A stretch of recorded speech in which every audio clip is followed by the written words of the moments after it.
안녕하세요. 책 읽어주는 에젤의 강미경입니다. 김청수 목사님이 수십 년 목회 생활 중에 체험하고 느낀 점을 목사가 해서는 안 될 일들 금기라는 책에 담으셨는데요.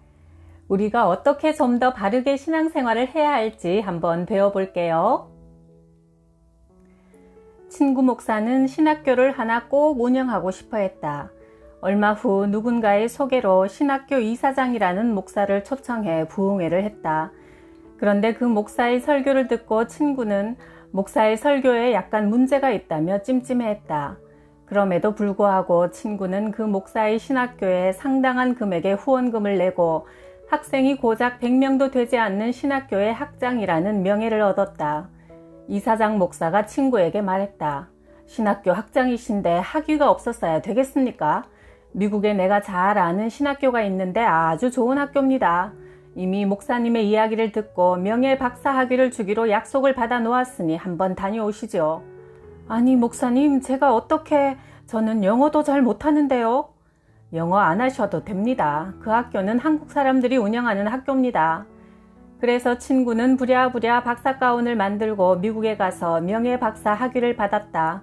물론 상당한 금액의 학교 후원금을 내고 말이다. 친구가 박사 학위를 받자 이사장 목사는 새로운 요구를 했다. 학교에서 그만한 대접을 해드렸으니 학교 건물 임대료를 내는 게 당연하지 않겠소? 고민하는 친구에게 나는 이렇게 권면했다. 그 목사와 관계를 끊게. 박사 그까짓 거 하려고 돈 쓰고 힘 낭비하고 시간 버리지 말게. 그 시간에 성경 많이 읽고 기도도 하게. 그래도 시간이 남거든 어거스틴의 참회록을 읽고 칼뱅의 기독교 강요를 읽게. 그러면 박사하는 것보다 훨씬 더 많은 것을 얻을 수 있을 걸세. 목사가 박사 학위가 있다고 목회 잘하는 게 아니며 성도들에게 존경받는 것이 아닐세. 나는 정식으로 미국 풀러 신학교에서 목회학 박사 학위를 받았는데도 우리 교인들 중에는 그거 가짜 박사 아니에요? 라고 수근거린다네. 교인들은 목사가 지식 자랑하는 설교 듣고 은혜 받지 않네.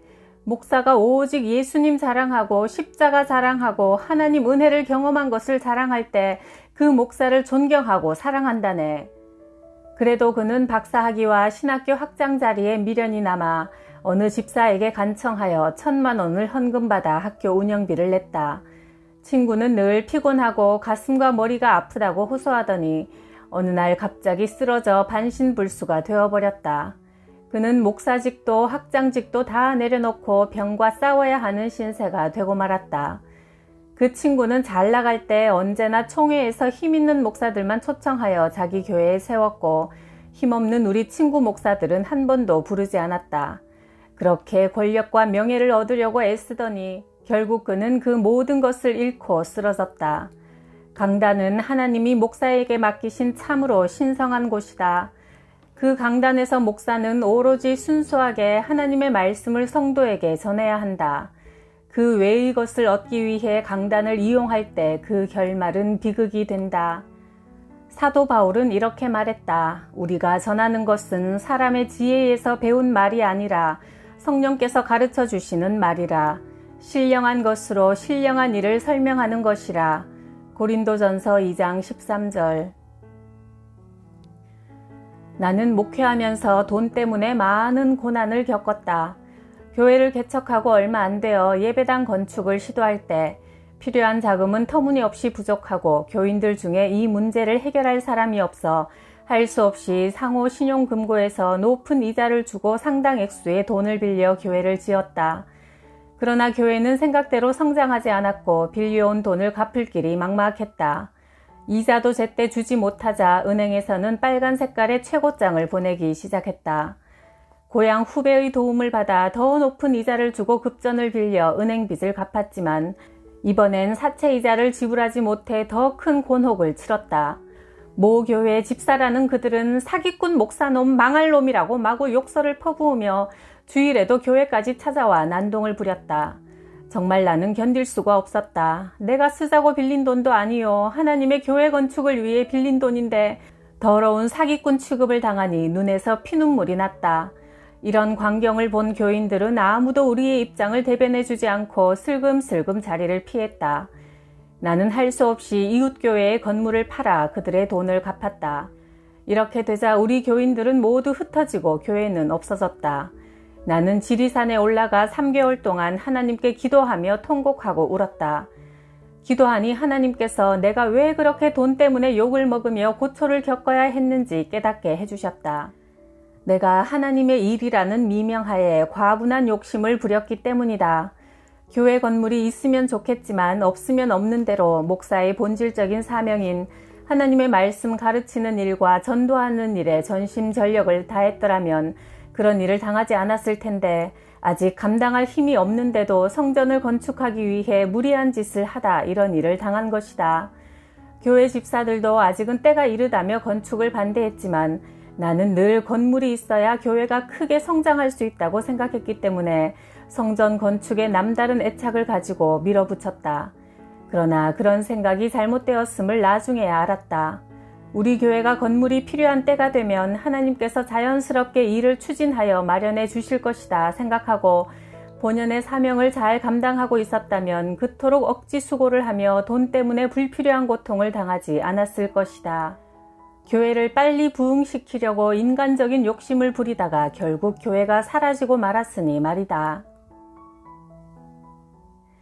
내가 잘 아는 박 목사는 양심적이고 진실하다는 평을 받고 목회를 잘 했다. 어느 주일 예배를 마치고 화장실에 들렀다가 교회의 재정부장 장로를 만났다. 아, 목사님 잘 만났습니다. 무슨 일 있습니까? 목사님 이달 사례비를 드리려고요.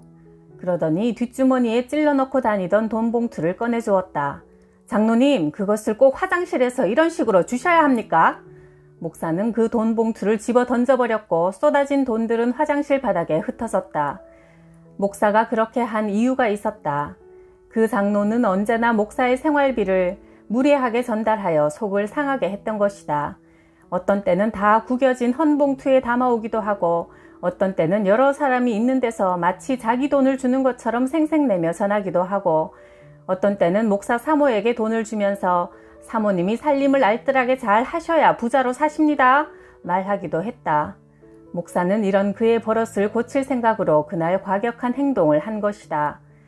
그 일이 있고 난 후 장로는 운영하던 사업체가 부도나 미국으로 도망갔고 아직 돌아오지 못하고 있다. 그 목사는 다른 교회를 개척해 목회를 아주 잘 하고 있다. 목사들은 주로 대접을 받고 살다 보니 공짜를 좋아하는 나쁜 습관이 있다.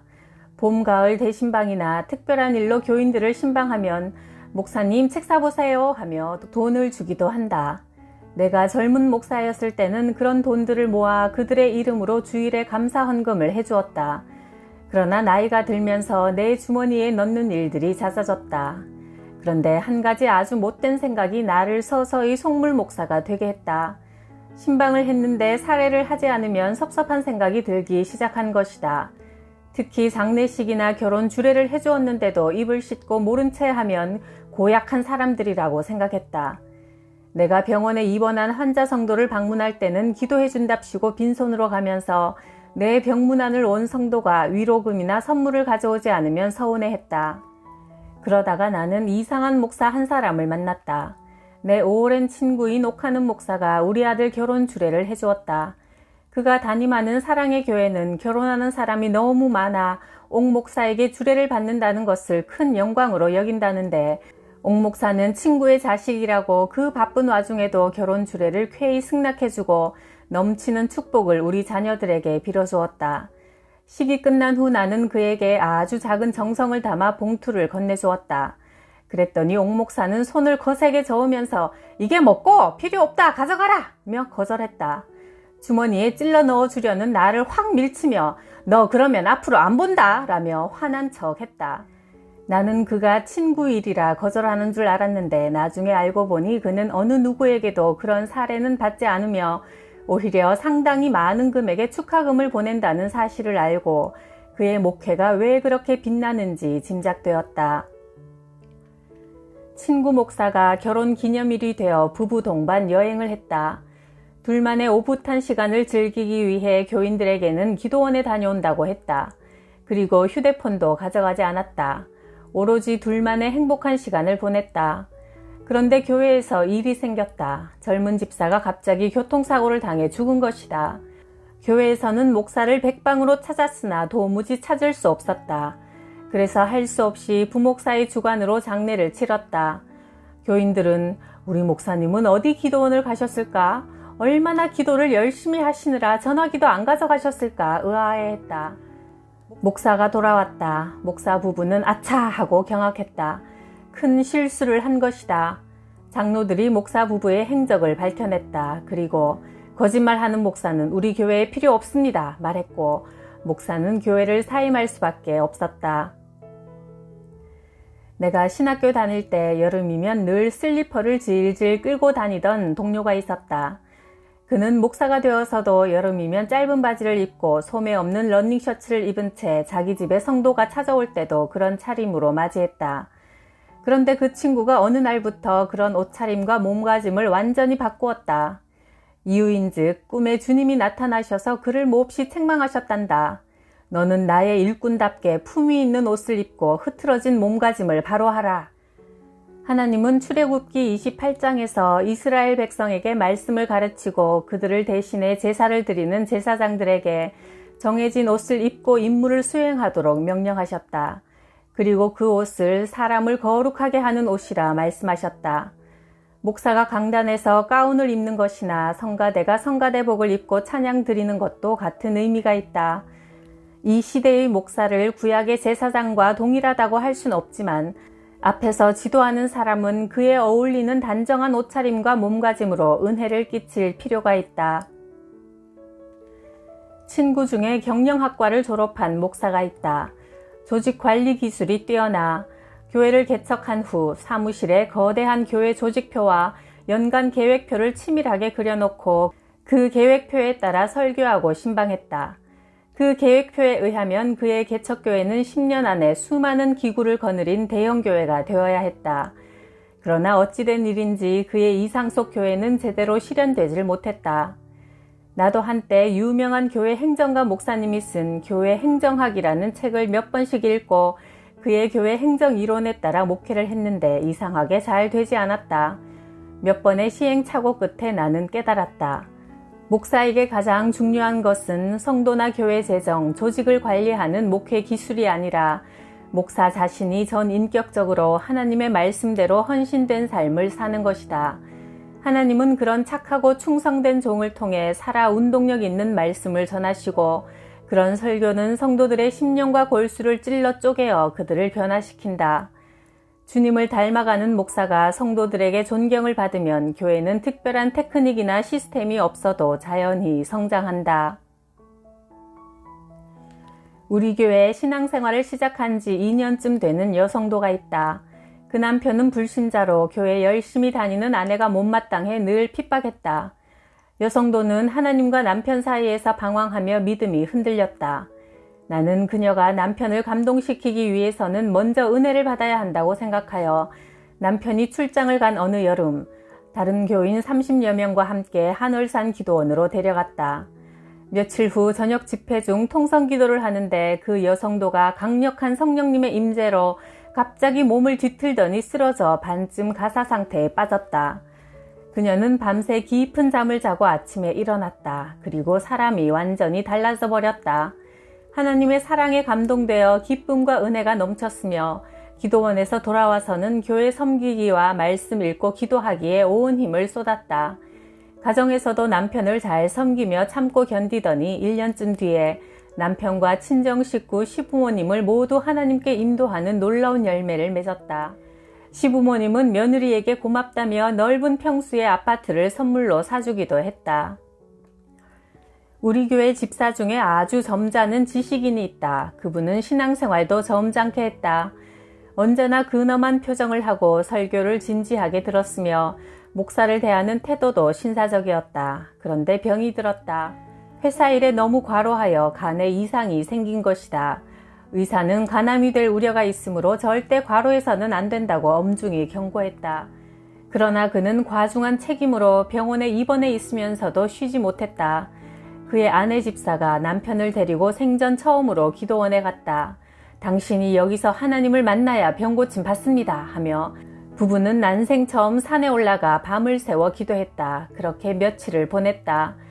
기도 중 말할 수 없는 기쁨과 벅찬 하나님의 사랑이 가슴에 부어지더니 답답하고 무겁던 몸이 날아갈 듯 가벼워졌다.